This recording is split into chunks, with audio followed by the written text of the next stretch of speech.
দিনটা ছিল ছুটির।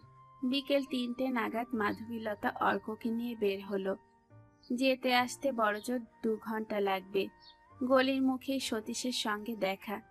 দাদা আছেন? মাধবীলতা বলতে যাচ্ছিল কোথায় আর যাবেন, কিন্তু বলল হ্যাঁ। কাল এত রাত হয়ে গেল যে খবর দিতে পারিনি। সুধীশবাবু একটা গোলমাল মেটাতে কলকাতার বাইরে যেতে বাধ্য হয়েছেন, আমাদের অফিসে আসতে পারেননি। ও। মাধবীলতা ছোট্ট শব্দটি উচ্চারণ করল, তারপর মাথা নেড়ে এগিয়ে গেল। সতীশ অর্কর দিকে তাকিয়ে হাসল। তুমি আসছো তো? দেখি। অর্ক জবাবটা দিয়ে মায়ের পাশে যাবার জন্য পা বাড়ালো। এই সময় ঈশ্বরপুকুর লেনে ঝিমুনি কাটেনি। ফুটপাতে যারা দিবানিদ্রা দিচ্ছিল তারা সবাই উঠে বসেছে। চিৎকার চেঁচামেচি এখন কম।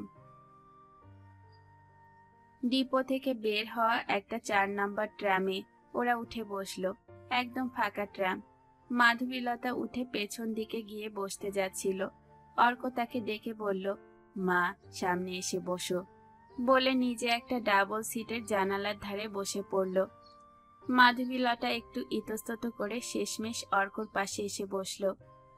ওদিকে তো লেডিস সিট ফাঁকা ছিল।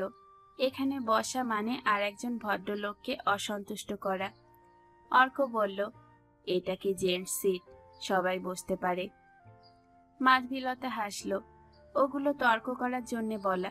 লেডিস সিট খালি থাকলে এখানে বসাটা অশোভন। অর্ক বলল, ছাড়ো তো, তোমার না সব কিছুতেই বেশি বেশি। মাধবীলতা আর চোখে ছেলের দিকে তাকালো। প্রাপ্তবয়স্ক পুরুষের মতো কথা বলে অর্ক। যেভাবে বসে আছে তাতে আর কিশোর বলে মনে হয় না, কিন্তু কথা বলার ধরনটা তার ভালো লাগলো না। প্রতি মুহূর্তে টিকটিক করাও ভালো দেখায় না, ভালো লাগেও না। পরমহংস দাঁড়িয়েছিল। মাধবীলতা ট্রাম থেকে নেমে দেখল মেঘ করেছে আকাশে। ওদের দেখা মাত্র পরমহংস ছুটে এলো। রাইট টাইমে এসে গেছো, চলো, খুব বেশি দূরে নয় এখান থেকে। মাধবীলতা স্মিত হেসে বলল, অনেকক্ষণ দাঁড়িয়ে আছো? না না, 5 মিনিট। পাশাপাশি হাঁটতে হাঁটতে পরমহংস অর্ককে বলল, তোমার মনে হচ্ছে আমাকে ঠিক পছন্দ হয়নি। অবশ্য আমাকে কারোরই পছন্দ হয় না। অর্ক তাড়াতাড়ি বলে উঠল, না না, অপছন্দ হবে কেন? তাহলে চুপচাপ আছো কেন? কথা বলো। চুপ করে থাকাটা খুব বিচ্ছিরি। গোল মুখটা দাঁতের জন্য সবসময় হাসি হাসি দেখায়। পরমহংস এই মুহূর্তে হাসছে কিনা বুঝতে পারল না অর্ক, কিন্তু এই বেটেখাটো মানুষটাকে তার বেশ ভালো লেগে গেল। বাবার বন্ধু, কিন্তু উচ্চতায় তার বুকের কাছাকাছি। কিন্তু এরকম হাসি খুশি মানুষ সে এই প্রথম দেখল। পরমহংস মাধবীলতার দিকে তাকিয়ে বলল, এদিকে কখনো এসেছো? না। মাধবীলতা মাথা নাড়তে গিয়েও মনে করল প্রথম দিন পরমহংস ওকে দেখা মাত্র মুখ উজ্জ্বল করে তুই বলে ফেলেছিল, কিন্তু তারপর আবার তুমিতে এসেছে সে। খারাপ জায়গা নয়, আগে বেশ বোমাবাজি হতো। এখনো কোথাও হয় কোথাও হয় না। একটু এগিয়ে গেলেই গঙ্গা পাবে, ডুব ডুব দিতে পারো। না বাবা, আমার পুণ্যি করার বিন্দুমাত্র ইচ্ছে নেই। এই বাড়ি। পরমহংস এগিয়ে গেল আচমকা, তারপর চিৎকার করে ডাকল, মুকুন্দদা, ও মুকুন্দদা। কিছুক্ষণ বাদেই এক ভদ্রলোক চোখে চশমা আটতে আটতে বারান্দায় এসে দাঁড়ালেন। ও, দাঁড়াও, আসছি। বাড়িটা বেশ পুরনো, বহুদিন রং করা হয়নি, কিন্তু দেখলেই বোঝা যায় মজবুত। ভেতরে ঢুকে দেখে শুনে পছন্দ হয়ে গেল মাধবীলতার। রান্নাঘরটায় ভালো ব্যবস্থা আছে, 3টে তাক। ঘরগুলো খুব বড় নয়, কিন্তু কোনো অসুবিধা হবে না। রোদ আসে বোঝা যাচ্ছে। বাড়িওয়ালা ভদ্রলোকের নাম মুকুন্দ দাস। বললেন, পরমহংসের কাছে আমি সব শুনেছি। আপনাদের মতো ভাড়াটে আমি খুঁজছিলাম। বেশি টাকা নিয়ে অন্য ঝামেলায় পড়তে চাই না। ওপাশের মিত্তির বাবুদের সঙ্গে আপনাদের কল পায়খানা শেয়ার করতে হবে। ওরাও ভালো মানুষ, কোনো অসুবিধা হবে না। মাধবীলতা বলল, ওদের তো দেখলাম না। খিদিরপুরে গিয়েছে। আপনারা কবে আসছেন? পরমহংস বলল, কবে আবার? মাস শেষ হলেই চলে আসবে। মুকুন্দবাবু ইতস্তত করলেন। ব্যাপারটা হলো, খালি আছে জেনে অনাবরত মানুষ আসছে, বেশি দেরি হলে ঠেকাতে পারবো না। আপনি টাকাটা দিয়ে রসিদ নিয়ে যান। মাধবীলতা সংকোচে পড়ল। সে পরমহংসের দিকে একবার তাকিয়ে বলল, আমাকে 2 দিন সময় দেবেন? পরমহংস হেসে উঠল। ও নিয়ে চিন্তা করতে হবে না তোমাকে। মুকুন্দদা, কাল সকালে অফিসে যাওয়ার সময় আমি তোমাকে টাকা দিয়ে যাব। ঠিক আছে, আমি রসিদ করে রাখবো। কি নামে হবে? পরমহংস বলল, কার নাম দেবে, তোমার না অনিমেষের? মাধবীলতা তাড়াতাড়ি বলে উঠল, ওর নামেই হবে। তারপর মুকুন্দর দিকে তাকিয়ে বলল, অনিমেষ মিত্র। ফেরার পথে অর্ক জিজ্ঞাসা করল, পরমহংস কাকু, আপনাদের বাড়িটা কোথায়? পরমহংস একটু থমকে দাঁড়ালো। বেশি দূরে নয়, মিনিট কয়েক। যাবে? জিজ্ঞাসা করেই মত পাল্টালো, না থাক, গিয়ে দরকার নেই। মাধবীলতা হেসে ফেলল, কি ব্যাপার? ওটা আমার বাড়ি নয়, একখানা ঘর আমার জন্য বরাদ্দ। তাতে বুড়ো আঙ্গুল থেকে মাথার চুল পর্যন্ত সব ঠাসা আছে। তার চেয়ে। পরমহংস কোথায় বসবে ভাবছিল। মাধবীলতা বলল, এবার একটা বিয়ে করে ফেলো, এরপর আর বউ জুটবে না।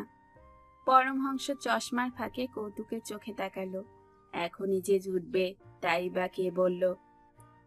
না, 40-এ এসে দেখেছি 30-35-এর অনেক মেয়েরই বিয়ে হয়নি।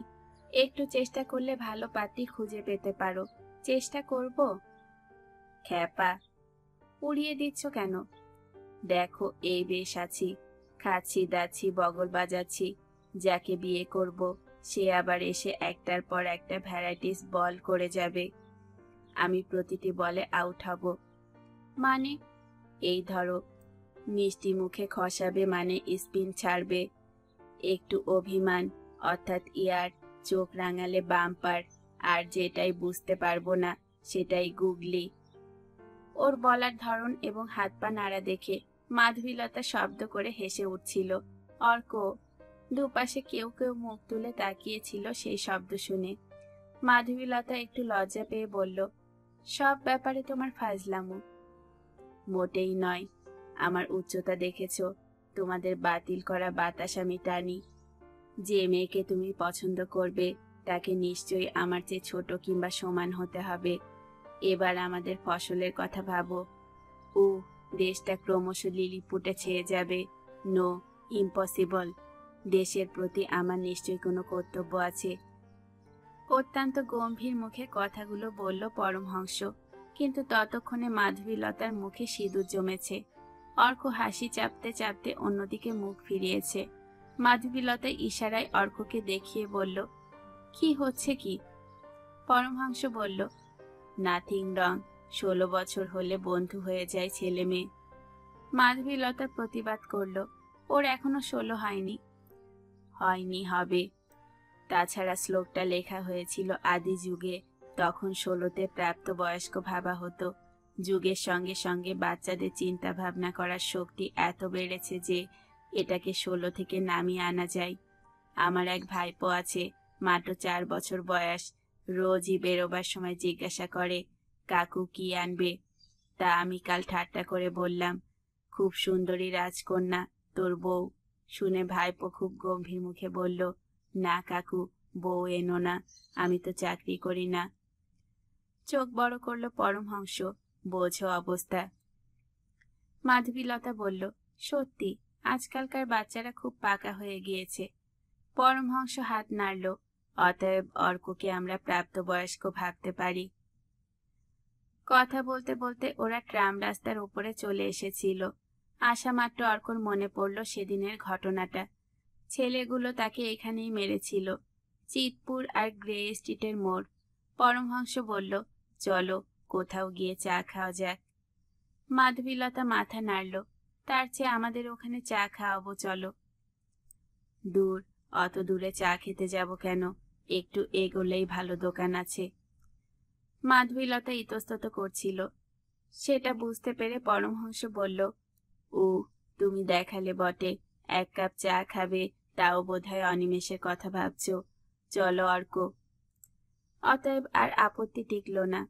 অর্ক মুখ ফিরিয়া পরমহংসের সিঁথি দেখতে পাচ্ছিল। বেটে খাটো মানুষ, কিন্তু হাঁটে বেশ আত্মমর্যাদার সঙ্গে। পরমহংস জিজ্ঞাসা করল, তুমি এদিকে আগে এসেছ? অর্ক ঘাড় নাড়ল। হ্যাঁ। বলতে বলতে সে বাড়িটাকে দেখতে পেল। ওর মনে হলো যে ঘটনার পর থেকে মায়ের ব্যবহারে পরিবর্তন ঘটেছে, সেই ঘটনা ওই বাড়িটার জন্য ঘটেছিল, এবং তারই সঙ্গে সঙ্গে যেন মনের মধ্যে শিরশিরে আকর্ষণ অনুভব করছিল। উর্মিমালাকে দেখতে খুব ইচ্ছে করছিল। সে মুখ নামিয়ে মাধবীলতাকে বলল, মা, ওই বাড়িতে উর্মিমালারা থাকে। মাধবীলতা চট করে মুখ তুলে ছেলেকে দেখল। উর্মিমালা নামটা শুনে সে কিছুই বুঝতে পারছিল না প্রথমটায়।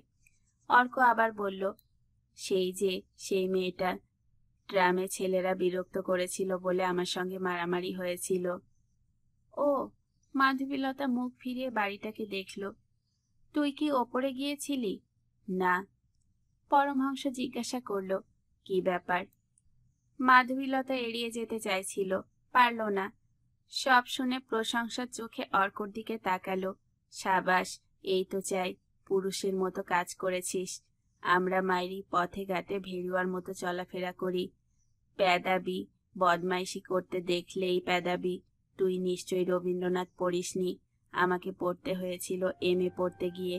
রবীন্দ্রনাথ বলেছেন, অন্যায়ের ছুরির কোনো বার থাকে না, যে মারে সে নিজেও রক্তাক্ত হয়। তোর সম্পর্কে আমার ধারণাটা বেড়ে গেল রে। মাধবীলতা বলল, থাক, আর হাওয়া করো না তুমি, একেই মা মনসা। অর্ক বলল, আমি কি মহিলা যে মনসার সঙ্গে তুলনা করছো? পরমহংস বলল, কারেক্ট, কিন্তু সেই ঘটনার পরে ওদের কিছু হয়নি তো? মানে? অর্ক চোখ ছোট হলো। তুই তো মেয়েটাকে বাঁচিয়ে গেলি, কিন্তু তারপরে এসে ওদের কোনো ক্ষতি করেনি ওরা? একবার খোঁজ নিলে হয় না? কথাটা শেষ করে পরমহংস অর্কর দিকে নিরীহ ভঙ্গিতে তাকালো। সেটা দেখতে পায়নি মাধবীলতা। বলল, কিছুই অসম্ভব নয়। এইসব ছেলেদের কাজকর্ম বোঝা মুশকিল। এই যে নিজের ছেলেকেই একসময় আমি বুঝে উঠতে পারতাম না। পরমহংসের সামনে মায়ের এইরকম কথা বলা পছন্দ হচ্ছিল না অর্কর। পরমহংস বলল, যা অর্ক, একবার চট করে ঘুরে আয়, আমরা এখানে দাঁড়িয়ে আছি। আর তখনই অস্বস্তি হলো অর্কর। সে গিয়ে কি জিজ্ঞাসা করবে? আপনারা কেমন আছেন তাই দেখতে এলাম, কেমন ক্যাবলা ক্যাবলা শোনাবে না সেটা? কিন্তু সেই সঙ্গে আকর্ষণটাও তীব্রতর হচ্ছিল। ডিমের মতো মুখ, লম্বা বেনি, দুই ভুরুর তলায় কি শান্ত টানা চোখ। আর তখনই মাধবীলতা বলল, তাড়াতাড়ি আসবি। খুব আড়ষ্ট পায়ে অর্ক এগোচ্ছিল। মায়েদের সঙ্গে যত ব্যবধান বাড়ছে, বাড়িটার সঙ্গে তত কমছে। সিঁড়ি বেয়ে দোতলায় উঠে এসে কলিং বেলে হাত রাখা মাত্রই দরজা খুলে গেল। একটি অল্প বয়সী মেয়ে, সম্ভবত কাজের লোক, জিজ্ঞাসা করল, কাকে চাই? অর্কর গলায় তখন রাজ্যের জড়তা। কোনো রকমে বলল, ওরা আছেন। কার কথা বলছেন? মাসিমা। এছাড়া আর কোনো উত্তর অর্কর মুখ থেকে বের হলো না। কি নাম আপনার? মেয়েটির চোখে তখনও সন্দেহ। অর্ক, অর্ক মিত্র। দরজার দুটো পাল্লা ভেতর থেকে একটা চেন দিয়ে আটকানো থাকায় ইঞ্চি দেড়েকের বেশি ফাঁক হচ্ছে না। বাইরে থেকে ঠেলেও খোলা যাবে না। মেয়েটি চলে যাওয়ার কিছু বাদেই পায়ের শব্দ শুনতে পেল সে, এবং তারপরই ওই 1.5 ইঞ্চি ফাঁকের মধ্যে 100 সূর্য যেন হেসে উঠল। উর্মিমালা যে দৌড়ে এসেছে তা বোঝাই যাচ্ছে। সমস্ত মুখ হাসিতে উজ্জ্বল। একটা হালকা কমলা রঙের ম্যাক্সি পরনে, এবং তার হাতা কেনুয়ের সীমা ছাড়িয়ে নিচে নেমে আসছে। চটপটে হাতে শেকল খুলে সে ডাকল, আসুন। অর্কর ভালো লাগছিল। এরকম ভালো লাগার মুহূর্ত তার জীবনে কখনো আসেনি। বুকের মধ্যে যেন কানায় কানায় ভরা একটা নিটোল দিঘির জল দুলছে। সে কোনো রকমে মাথা নাড়ল। না, মাসিমা নেই। আহা, আগে ভেতরে আসুন। পাল্লা দুটো সরিয়ে একপাশে দাঁড়ালো উর্মিমালা। অর্ক ইতস্তত করে বলল, কোনো বিপদ হয়নি তো? কিসের বিপদ? দুই ভুরুর তলায় যেন চোখ দুটো ছায়া পড়ল। ওই ছেলেগুলো আর আসেনি তো? অর্ক জানতে চাইল। এবার সুন্দর হাসলো উর্মিমালা। কেন, আপনি সেদিন বললেন যে যারা ভয় পেয়ে পালিয়ে যায় তারা কিছু করে না। না, আর কিছু হয়নি, এবার আসুন। মাথা নাড়ল অর্ক। না, আজ হবে না, আমি চলি। ও, শুধু এটুকু জানবার জন্য এসেছিলেন? উর্মিমালার মুখ পলকেই অন্ধকার। হ্যাঁ। অর্ক ঘুরে দাঁড়ালো। কোনো দরকার ছিল না এভাবে দয়া দেখাতে আসবার। অর্ক চমকে উঠে মুখ ফেরাতেই অন্ধকারটা দেখতে পেল। ও তাড়াতাড়ি বলে উঠল, আজকে বসতে পারবো না, কারণ আমার মা আর এক কাকু নিচে দাঁড়িয়ে আছেন। আমি কাউকে দয়া দেখাতে আসিনি। ও মা, তাই? এবার প্রচন্ড বিস্ময় উর্মিমালার মুখে। ওরা নিচে দাঁড়িয়ে আছেন কেন? কি আশ্চর্য, ওদের নিয়ে এলেন না কেন? বা, এ বাড়ির কাউকে কি ওরা চেনেন? আপনি চেনেন তো? আমি তো মাত্র একদিন এসেছি। ও, শব্দটা ঠোঁট থেকে বের হওয়ার সঙ্গে সঙ্গে উর্মিমালার চোখ অর্কর মুখ ছুঁয়ে গেল। তারপর শান্ত গলায় বলল, চলুন। অর্ক অবাক হলো। আরে, আপনি কোথায় যাবেন? উর্মিমালা ঘাড় ঘুরিয়ে কাজের মেয়েটিকে ডাকল। আমি এক্ষুনি আসছি, তুমি এখানে দাঁড়াও, দরজা খোলা রয়েছে, চলুন। প্রায় বাধ্য ছেলের মতো অর্ক উর্মিমালার পাশাপাশি নিচে নেমে এলো। হাঁটার সময় একটা মিষ্টি গন্ধ নাকে আসছিল। মিষ্টি, কিন্তু মোটেও তীব্র নয়। সে আর চোখে দেখছিল উর্মিমালাকে, কেমন স্বপ্নের মতো দেখতে। গায়ের রং শ্যামলা, কিন্তু কি নরম। এ মেয়ে ফর্সা হলে মোটেই মানাতো না। নিচে নামা মাত্র মাধবীলতা ওদের দেখতে পেল, এবং সেই তাকানো দেখে উর্মিমালারও বুঝতে অসুবিধে হলো না। অর্ক কিছু বলার আগেই উর্মিমালা এগিয়ে গিয়ে মাথা নিচু করে সেই ফুটপাতে দাঁড়ানো মাধবীলতার পা স্পর্শ করল। সঙ্গে সঙ্গে মাধবীলতা আপত্তি করে দু হাতে জড়িয়ে ধরল। বাহ, কি সুন্দর মেয়ে! কি যেন তোমার নামটা? উর্মিমালা মুখার্জি। মাধবীলতার হাতের বাঁধন আলগা হতেই, উর্মিমালা নামটা বলে পরমহংসের পায়ের দিকে হাত বাড়াতেই সে তিরিং করে লাফ দিয়ে সরে গেল। আরে আরে, সর্বনাশ! চেনা জানা নেই, হুটহাট করে প্রণাম করতে আছে। ওর ভঙ্গি দেখে উর্মিমালা হেসে ফেলল। আপনি তো ওর কাকা। মাই গড, সেটাও জেনে বসে আছো? এ একদম বডি লাইন থ্রো, এড়াবার কোনো উপায় নেই। পরমহংস কথাটা বলে হাসতে লাগলো। অর্ক দেখছিল 2 ফুটপাতের অনেকগুলো চোখ এখন এইদিকে। মাধবীলতাকে প্রণাম করাটা যত না চোখে পড়ছে, পরমহংসের লাফানো এবং চিৎকার অনেকেরই নজর কেড়েছে। এবার উর্মিমালা এগিয়ে এসে মাধবীলতার হাত ধরল। আসুন। কোথায়? মাধবীলতার চোখ যেন কপালে উঠল। আমাদের বাড়িতে। না গো, আজ নয়, বাড়িতে অনেক কাজ ফেলে এসেছি। তা থাক, আমি কোনো কথা শুনবো না। আপনি এলে আমার ভালো লাগবে। মাধবীলতা মেয়েটির মুখ দেখল।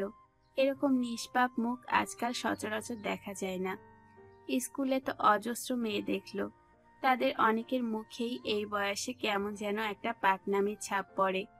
অধিকাংশই কপালের পাশে চুল কাটে, গালে ব্রণের দাগ, এবং মুখের ভেতরটা খসখসে চালাকি ছড়ানো থাকে।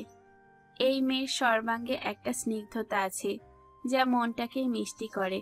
যেন বাধ্য হয়েই যাচ্ছে এমন ভঙ্গিতে সে বলল, বেশিক্ষণ বসবো না কিন্তু। উর্মিমালার পাশাপাশি যখন মাধবীলতা ভেতরে ঢুকে যাচ্ছে, তখন অর্ক দেখল পরমহংস সেখানেই দাঁড়িয়ে। সে ইশারা করতেই পরমহংস মাথা নাড়ল। সে যাবে না। অর্ক একটু গলা তুলে বলল, মা, পরমহংস কাকু। মাধবীলতা ফিরে তাকিয়ে জিজ্ঞাসা করল, কি হলো? পরমহংস নির্বিকার মুখে জবাব দিল, তুমি গেলে ভালো লাগবে, আমাকে তো কেউ যেতে বলেনি। আমি কি ফেক? কথাটা শুনে অর্ক হেসে উঠল। আর উর্মিমালা এগিয়ে এলো পরমহংসের কাছে। আমার অন্যায় হয়ে গেছে। সঙ্গে সঙ্গে পরমহংস মুখটা বিকৃত করল। দূর, এ মেয়ে দেখছি রসিকতাও বোঝে না, একেবারে গোবর ঠাসা। চলো চলো। মাধবীলতা হেসে বলল, তোমার কোনো ঠাট্টা আমি বুঝতে পারি না, এ বেচারা বুঝবে কি করে বলো? উর্মিমালা সঙ্গে সঙ্গে প্রতিবাদ করল, না না, আমি বুঝতে পেরেছিলাম। পরমহংস হা হয়ে গেল। বুঝতে পেরেছিলে? তা বুঝেও ক্ষমা চাইলে কেন? মাথা নিচু করে উর্মিমালা বলল, না হলে আপনি যে আসতেন না। পরমহংস চোখ বড় বড় করল। তার মানে তুমি আমাকে ঠাট্টা করেছো? মুখে কিছু বলল না, কিন্তু দ্রুত পায়ে মাথা নেড়ে উর্মিমালা বাকি সিঁড়িগুলো দৌড়ে দৌড়ে শেষ করে দরজায় পৌঁছে গিয়ে বলল, আসুন। পরমহংস হাত উল্টে অর্ককে বলল, একেবারে ইনিংসে হারলাম রে। মাধবীলতা ভেতরে ঢুকেই বলল, তোমার মা কোথায়? মা বাথরুমে ছিল, নিশ্চয়ই বেরিয়ে পড়েছে এতক্ষণে। আপনারা বসুন, আমি দেখে আসছি। হাত দিয়ে সোফা দেখিয়ে দিল উর্মিমালা, তারপর ভেতরে চলে গেল। সোফায় সবাই বসলে মাধবীলতা বলল, বেশ মেয়েটি, তাই না? পরমহংস গম্ভীর মুখে বলল, ভাগ্যিস তোমার মেয়ে হয়নি। মানে? মাধবীলতার কপালে ভাঁজ পড়ল। তাহলে সে এর ডুপ্লিকেট হয়ে যেত। যা। মাধবীলতার মুখ লালচে। কি যে বলো না। অর্ক হাসি চেপে ঘরের জিনিসপত্র দেখছিল। এসব দেখলেই তার খুব অস্বস্তি হয়। বইয়ের সুন্দর আলমারি, দামি সোফা, দেওয়ালে নানান সুদৃশ্য বস্তু, যা নিজেদের ঘরে সে কখনো দেখেনি। হঠাৎ একটু হালকা লাগলো তার। নতুন বাড়িতে চলে এলে একটা ঘর অন্তত এরকম করে সাজাতে হবে। নতুন বাড়িতে চলে এলে একদিনে তো হবে না, একটু একটু করে সাজানো যায়। হঠাৎ মাধবীলতার কণ্ঠস্বর কানে এলো, কি দেখছিস? অর্ক মুখ ফেরালো। কি সুন্দর করে সাজানো, তাই না? মাধবীলতা মুখ নামালো। আমার খুব সংকোচ হচ্ছে, এভাবে হুট করে চলে আসাটা। এরা কি ভাববেন কে জানে। বলতে বলতে উর্মিমালা যাকে নিয়ে এলো তাকে দেখে মাধবীলতার ভালো লাগলো। মোটাসোটা গিন্নি বান্নি চেহারা, বেশ মা মা ভাব আছে। মাধবীলতা উঠে গিয়ে নমস্কার করলো। দেখুন তো, মিছিমিছি এসে আপনাকে বিরক্ত করলাম। আপনার মেয়ে কিছুতেই ছাড়ল না। ভদ্রমহিলা হাত ধরলেন মাধবীলতার। ও মা, তাতে কি হয়েছে? আপনারা এসেছেন তো পরম সৌভাগ্য। আমার মেয়ে ঠিক কাজ করেছে। আমি কদিন থেকে ওকে বলছিলাম ছেলেটার খোঁজ নাও, বিপদ আপদ হতে পারে। তা ওর আর সময় হয় না। মাধবীলতা হেসে বলল, বিপদ ওর হয়নি, আমাদের হয়েছিল। সে কি? কি ব্যাপার? বাবু খুব অসুখ বাঁধিয়েছিলেন, বেশ ভুগেছেন। ভদ্রমহিলা হাসলেন, তারপর বললেন, আমার নাম মণিমালা, আপনাকে কি বলে ডাকবো? মাধবীলতা। আর ইনি আমার বন্ধু পরমহংস। পরমহংস হাত তুলে নমস্কার করে বলল, আমি আর অর্কর বাবা সহপাঠী ছিলাম। ভদ্রমহিলা নমস্কার ফিরিয়ে দিয়ে বললেন, এদিকে কোথায়? মাধবীলতা বলল, ও এদিকেই থাকে, শোভা বাজারে। একটা বাড়ির খবর পেয়ে আমাদের দেখাতে নিয়ে গিয়েছিল। তাই নাকি? পছন্দ হয়েছে? হ্যাঁ। আপনার কর্তা আসেনি? মাধবীলতা কিছু বলার আগেই পরমহংস বলে উঠল, অনিমেষের পক্ষে এখন হাঁটাচলা করা একটু মুশকিল। একটা অ্যাক্সিডেন্টের পর থেকে ক্লাস ছাড়া হাঁটতে পারে না, মানে ট্রাম বাসের ব্যাপারটা। ওহো। মণিমালার গলায় বিষাদ।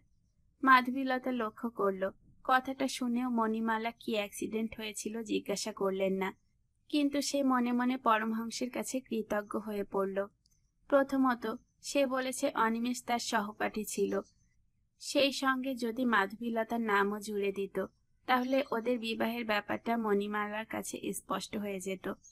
অবশ্য তাতে কিছুই এসে যায় না মাধবীলতার, কিন্তু অনর্থক মানুষকে জানিয়ে কি লাভ। দ্বিতীয়ত, অনিমেষকে পুলিশ এরকম করেছে, সে নকশাল ছিল। এসব গল্প না করে পরমহংস অ্যাক্সিডেন্ট বলে এড়িয়ে গেল, সেটাও তার বেশ স্বস্তি। এবং মণিমালাও যে কৌতূহল প্রকাশ করলেন না, সেটা ওর ভালো লাগলো। মাধবীলতা জিজ্ঞাসা করল, উর্মির বাবা কোথায়? হাতিবাগানে গিয়েছে। খবর পেয়েছে ওখানে এক ভদ্রলোকের বাড়িতে অতুল প্রসাদের নিজের গলার রেকর্ড আছে, তাই টেপ করে নিয়ে আসবে। গান বাজনার খবর পেলে একদম পাগল হয়ে যায়। মণিমালা হাসলেন। মাধবীলতা বলল, বাহ, খুব ভালো শক্ত। তা তুমিও নিশ্চয়ই গাও? উর্মিমালা হেসে মাথা নাড়ল। মণিমালা যে সোফায় বসেছিলেন তার পেছনে দাঁড়িয়েছিল সে। মায়ের সঙ্গে মেয়ের চেহারার বিন্দুমাত্র মিল নেই। মণিমালা বললেন, ওর শখ ছবি আঁকা। পাশ করে উনি আর্ট কলেজে ভর্তি হবেন, BA MA পাশ করবেন না।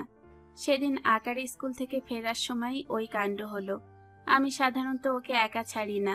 দিনকাল খারাপ, রাস্তায় এত বাজে মানুষের ভিড়। ওই একদিন একা গেল আর অমন কাণ্ডটা ঘটে গেল। আপনার ছেলে না থাকলে কি যে হতো কে জানে। মাঝে মাঝে আমার মনে হয় আমরা জঙ্গলের রাজত্বে বাস করছি। পরমহংস নিচু গলায় বলল, জঙ্গলও এর চেয়ে ভালো। মাধবীলতা বলল, আচ্ছা, এবার তাহলে আমরা উঠি। মণিমালা সঙ্গে সঙ্গে প্রতিবাদ করলেন, সে কি, প্রথমে এসেই কিছু মুখে না দিয়ে চলে যাবেন? তা কিছুতেই হবে না। মাধবীলতা বলল, তাতে কি হয়েছে, সে পরে একদিন হবে খন। মণিমালা বললেন, না, পরে টরে নয়, সামান্য চা, ওটুকু না খেয়ে গেলে আমার মেয়ের বিয়ে হবে না। মাধবীলতা তাই শুনে শব্দ করে হেসে উঠতেই উর্মিমালা লজ্জা পেয়ে ভেতরের ঘরে চলে গেল। পরমহংস সোফায় গা এলিয়ে বলল, তাহলে বসেই যাও, মিস্টার মুখার্জির সঙ্গেও দেখা হতে পারে। তাছাড়া আমরা চা খেতেই তো যাচ্ছিলাম, আমারটাই কম চিনি দেবেন। মণিমালা সম্মতি জানিয়ে চায়ের ব্যবস্থা করতে উঠে গেলে মাধবীলতা পরমহংসের দিকে তাকিয়ে বলল, এটা কি হলো? কিছুই না, 4টে চায়ের দাম বেঁচে গেল। আশ্চর্য, তোমার কোনো চক্ষু লজ্জা নেই।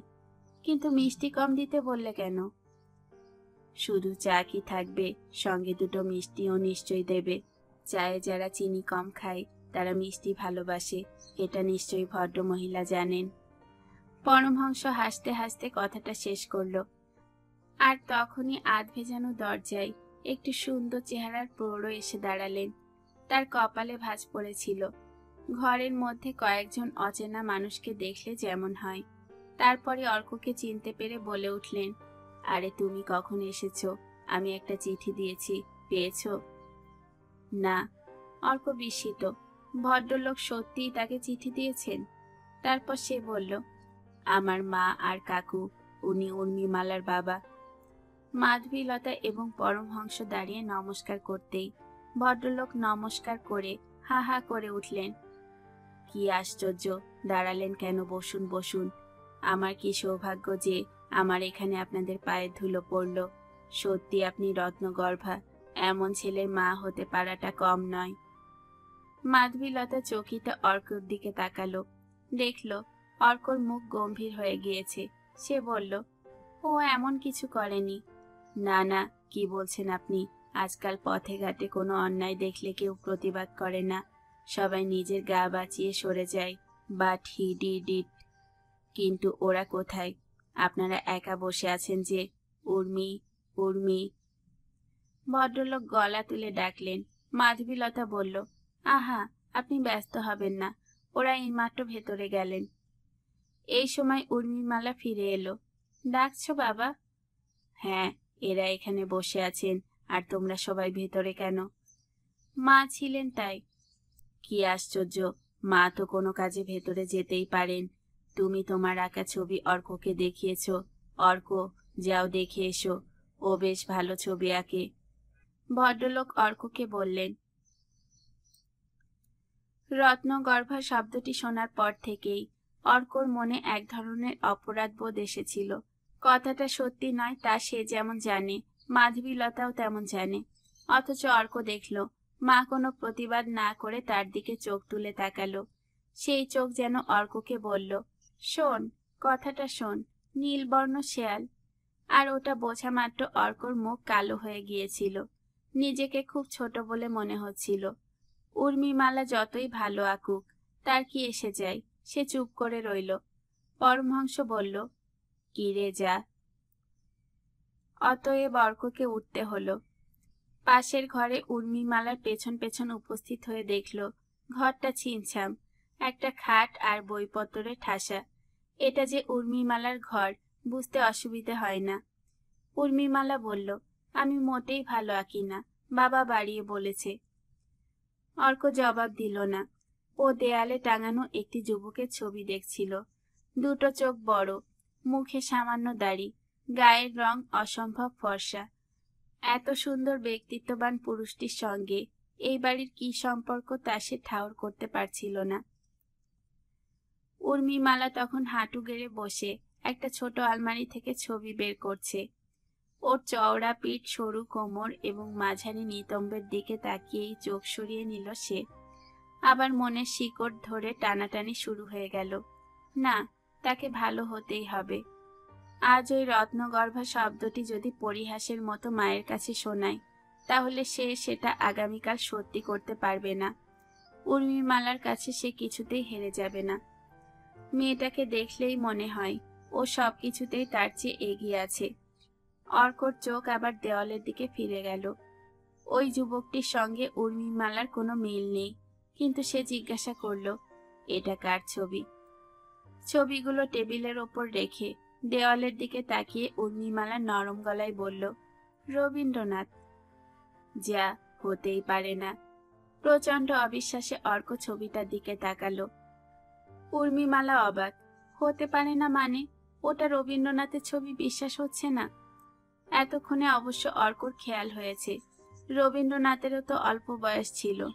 সেই সময় তিনি কিরকম দেখতে ছিলেন সেটা সে জানে না।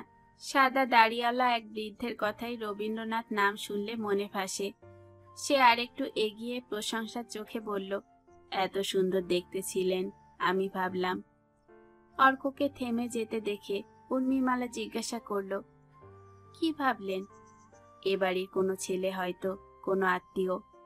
রবীন্দ্রনাথ আমাদের সবার আত্মীয়। উর্মিমালার পরিষ্কার হাসল। সবার মানে? যারা ভালোবাসতে চায়, ভালোবাসা পেতে চায়, তাদের সবার। আপনি গীত বিতানের গানগুলো আলাদা করে পড়েছেন? উর্মিমালা কেমন ভারী গলায় প্রশ্ন করল। হঠাৎ অর্কর মনে হলো সে আবার ছোট হয়ে যাচ্ছে। উর্মিমালা পড়াশোনা এবং বোধে তার চেয়ে অনেক বড়, তা আবার প্রমাণ হয়ে যাচ্ছে। সঙ্গে সঙ্গে অন্যরকম প্রতিক্রিয়া হলো তার। সে রবীন্দ্রনাথ পড়েনি তো কি হয়েছে? কত লোক তো কত কিছু পড়ে না। একটা এরোপ্লেন কিভাবে চালাতে হয় উর্মিমালা কি তা জানে? শোলের আমজাদ খাঁর পুরো ডায়লগ কি ও বলতে পারবে? রাস্তাঘাটে লক্ষ লক্ষ লোক ঘুরে বেড়াচ্ছে, তাদের কয়জন রবীন্দ্রনাথের একটা পুরো কবিতা মুখস্থ বলতে পারবে? সে মাথা নেড়ে বলল, না, পড়ার বইয়ের বাইরে আমি রবীন্দ্রনাথের কোনো বই পড়িনি। ওসব পড়তে আমার ভালো লাগে না। নির্মল তরু উষা, শীতল সমীর, শিহরি শিহরি ওঠে শান্ত নদী নীর। সকালবেলার এইসব বর্ণনা আমরা পড়ে কি করব? যাদের কোনো কাজ নেই তারা ওইসব পড়ে। উর্মিমালা হেসে ফেলল। এক মুহূর্ত ভাবল, তারপর বলল, তাহলে আমার আঁকা ছবি দেখবেন কি করে? যাদের কোনো কাজ নেই তারাই তো ছবি আঁকে। অর্ক বুঝতে পারল তার কথা উর্মিমালা ভালোভাবে নেয়নি। সে হেসে বলল, দূর, ছবি তো বিক্রি হয়। সেদিন কাগজে বেরিয়েছে কার একটা ছবি কয়েক লক্ষ টাকায় বিক্রি হয়েছে। ওটা অকাজ হবে কেন? তাই? আর যারা সেই ছবি কিনে দেয়ালে টাঙায় তারা কি পায়? কি পাবে আর? দেখে ভালো লাগে তাই কেনে। তাহলে স্বীকার করছেন মানুষ তার ভালো লাগার জন্য অনেক পয়সা খরচ করতে পারে। ভালো লাগার তাহলে দাম আছে, তাই বলছেন? বা, ভালো লাগার দাম থাকবে না কেন? তবে আমার যেটা ভালো লাগে তা আমার নাও হতে পারে, তাই না? নিশ্চয়ই, আবার আপনার বাবার লাগতে পারে। কিন্তু জন্তু জানোয়ারদের শুধু খাওয়া আর ঘুমানোই ভালো লাগে, এবং এ ব্যাপারে তাদের সবার মতামতই এক। তাদের মনের পার্থক্য নেই, আমাদের আছে। নিশ্চয়ই। অর্ক ভেবে পাচ্ছিল না উর্মিমালা কি বলতে চাইছে। তাই কারো কথা শুনলে আমাদের ভালো লাগে। অসুখ হলে মা যখন কপালে হাত বোলায় তখন ভালো লাগে। সেটা কোনো কাজে লাগছে না, আমার মনটাকে তৃপ্তি দিচ্ছে। আমরা তখন কষ্ট পাই, তখন কেউ সান্ত্বনা দিলে ভালো লাগে। ওতে কি কাজ হয়? না, আমার মনটা আরাম পায়। এসব মানেন তো? বড় বড় চোখে উর্মিমালা তাকালো। মাথা নাড়ল অর্ক। রবীন্দ্রনাথের লেখা পড়লে আমি মনে জোর পাই। আমার অনেক সময় কষ্ট হয়, দুঃখ হয়, আবার খুশিও লাগে। আমার চারপাশের মানুষকে আমি অন্যরকম চোখে দেখতে পাই। আমার কাছে তার দাম নেই। অর্ক দেখল উর্মিমালা এক দৃষ্টিতে তাকিয়ে আছে। এইভাবে ভেবে কেউ তার সঙ্গে কথা বলেনি। সে মাথা নাড়ল, আছে, কিন্তু আমার নাও থাকতে পারে।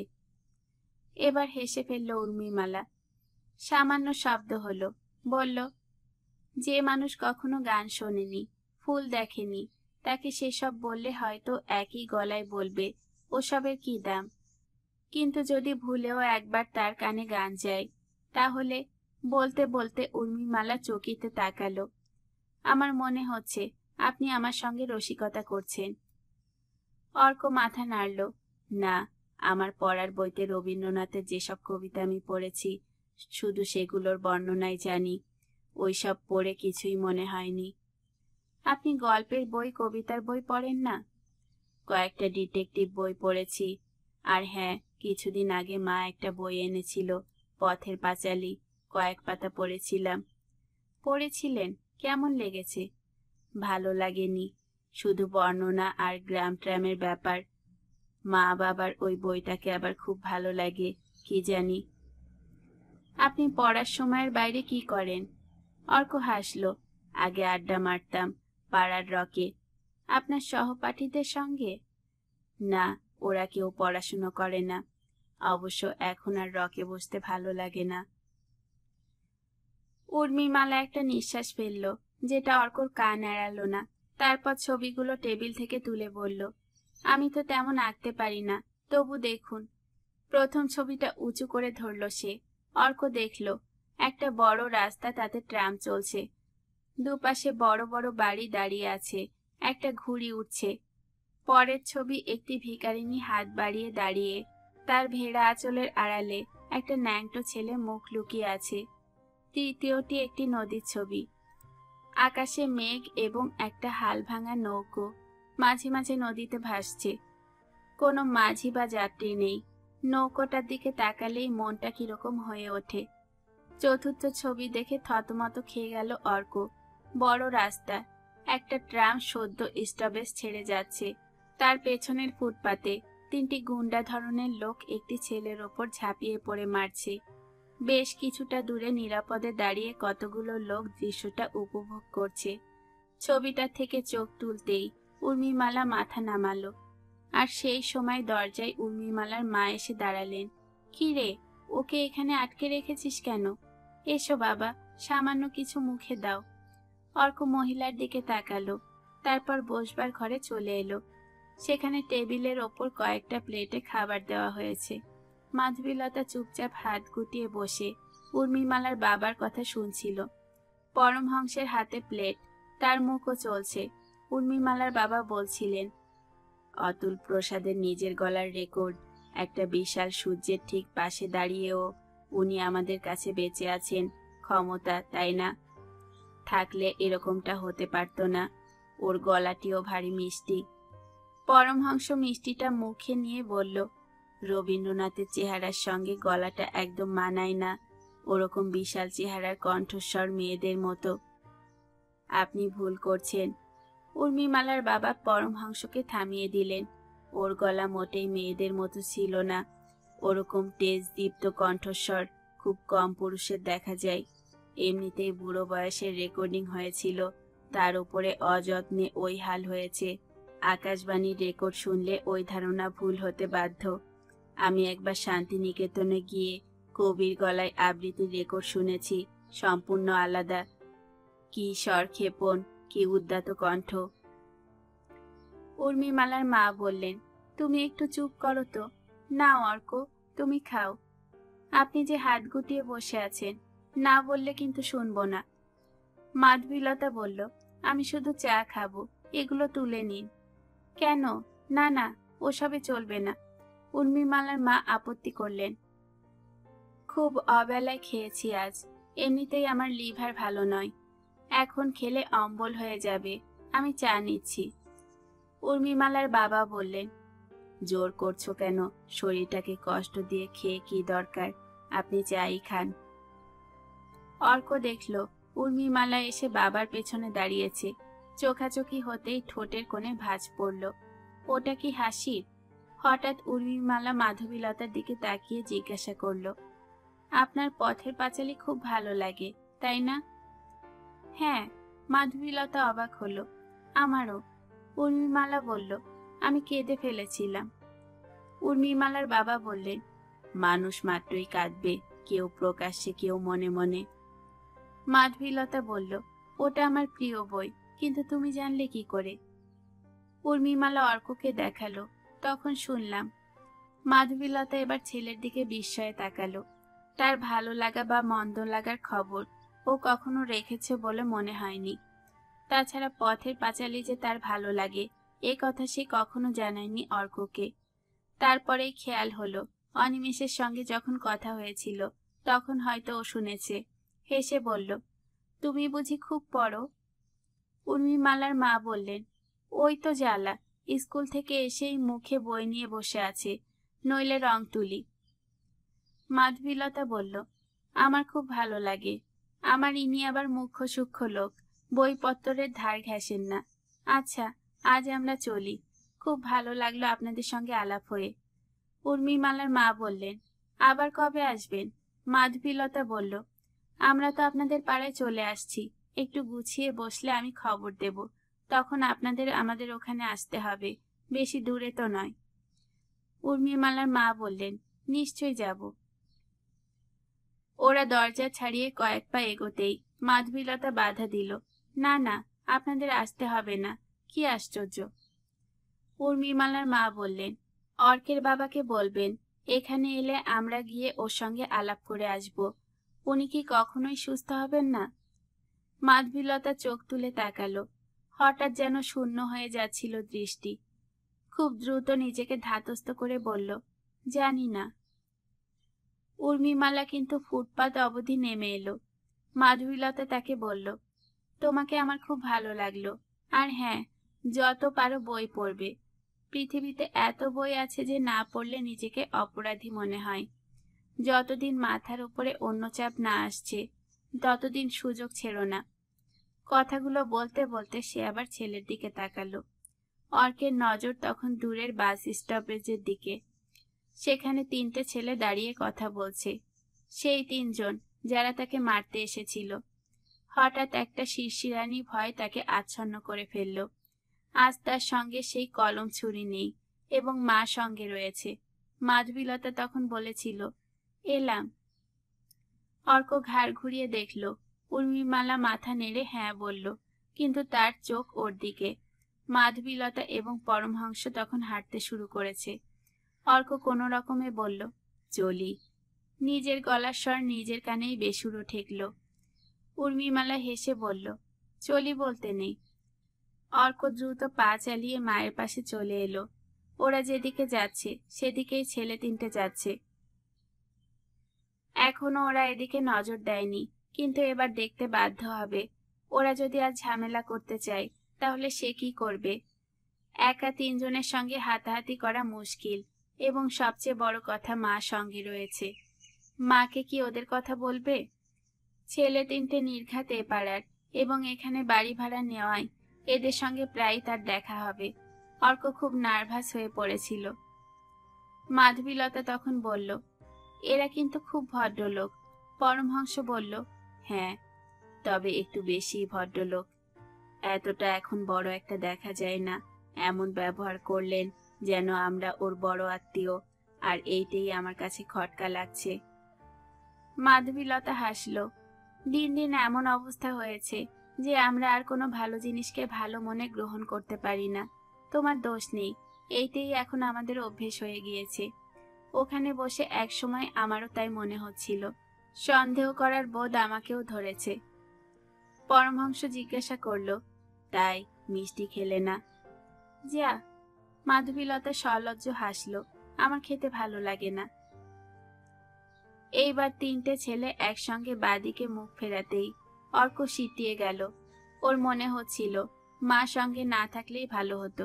মায়ের উপস্থিতি যে তাকে দুর্বল করে দিচ্ছে এটা বুঝেই সে নিজেকে জোর করে শক্ত করতে চাইল। হঠাৎ মাধবীলতা ওকে কিছু বলার জন্য মুখ ফেরাতেই অবাক হলো। এ কি, কি হয়েছে তোর? কিছু না।